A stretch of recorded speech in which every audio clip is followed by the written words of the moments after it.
Welcome again to our family's farm.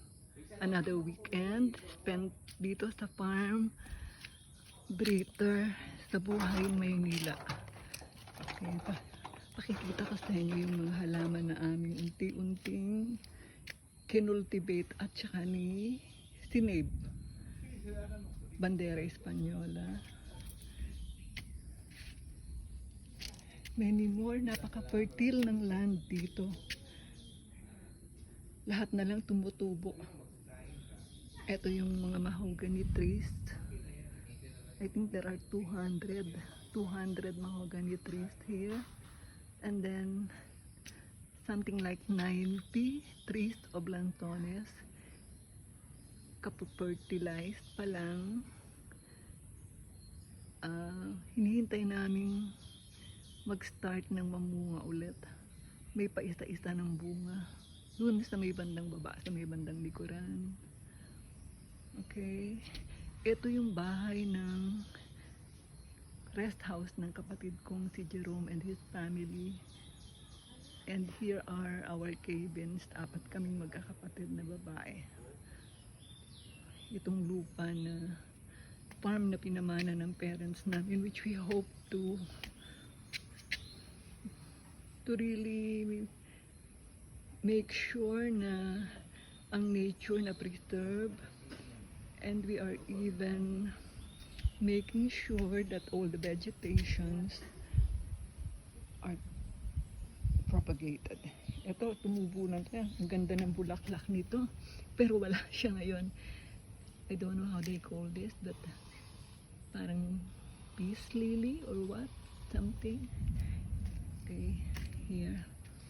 Masipag yung aking kapatid na bunso na magtanim at saka mag-propagate ng halaman. Ang dami niya ng mga naitanim. Oh, look. Eto ako nagtanim dito sa pathway. There. And then this one, bird's nest ferns.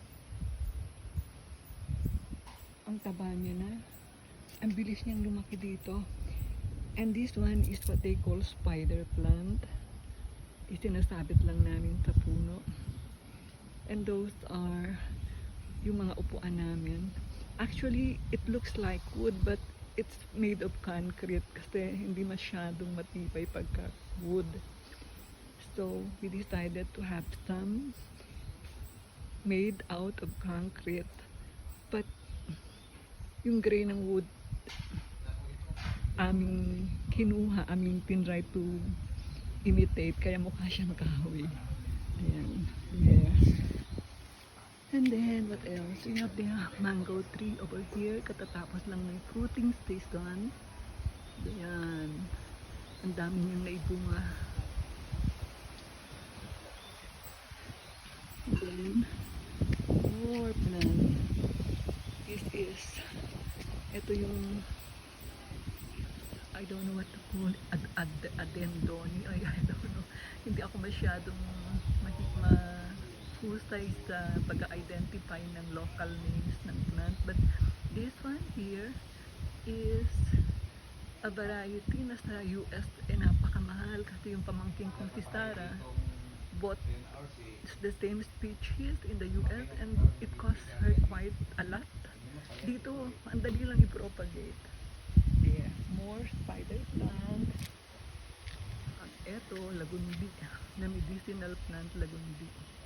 Good for asthma and cough.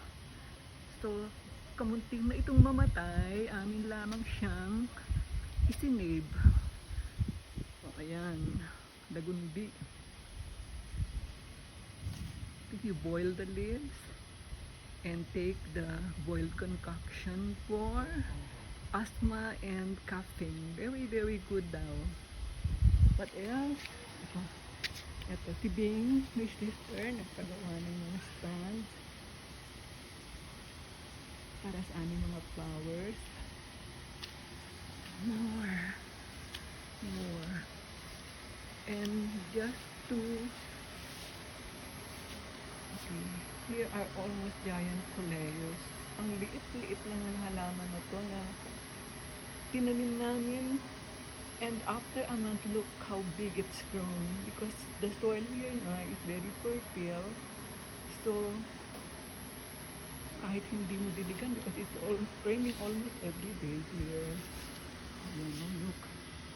Ang dami. Ito, tingnan ninyo itong rock na to. This is volcanic rock. Sinave namin to. Kinuha namin to doon sa ilalim, sa may stream.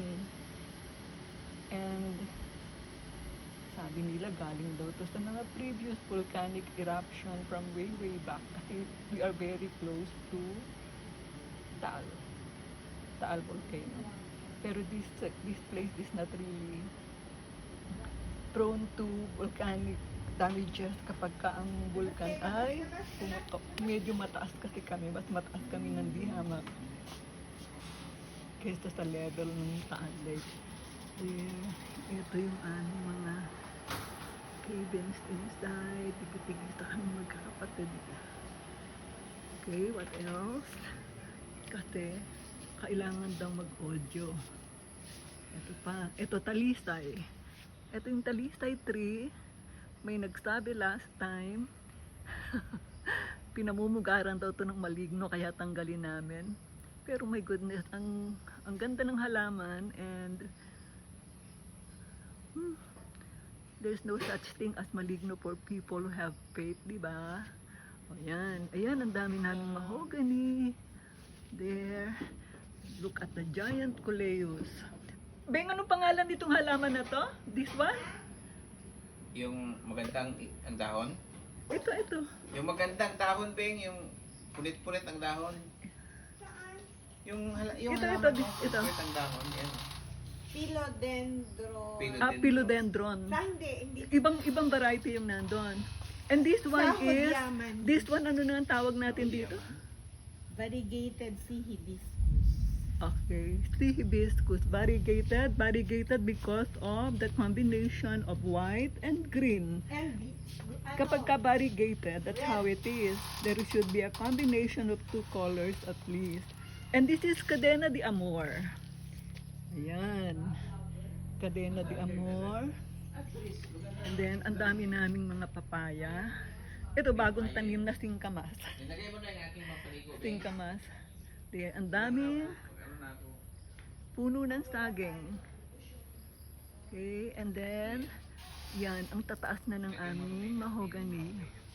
And then, doon sa likuran, okay, meron kaming mga dwarf coconut, meron din doong mga dragon plant, hanggang baba pa yun, hanggang doon may mga lanzones, but they are not fruiting yet. Ito naman yung si Annabelle ganyan. hindi pa tapos. Sergio. Stairway going up to the view deck. Sinong ano, Doon Beng? sa view deck, you can see Si, a view ano? of Taal Lake and volcano Yung nanay? and Mount Makulot. It's quite foggy doon, kaya hindi masyadong clear ang view ng Taal Lake. Anyway, ito, we spend the weekend mostly here.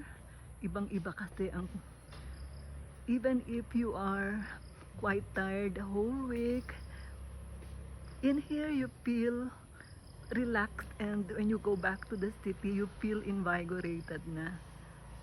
Maaka pa kami sa puno dito, sabi nila, so that energy from the trees transferred to you, something like pranic healing. Ayan. Okay, nature cures. Ganda.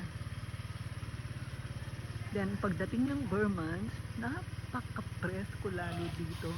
We have mist or fog most of the time. Pag-ihip ng hangin, may kasamang ulap.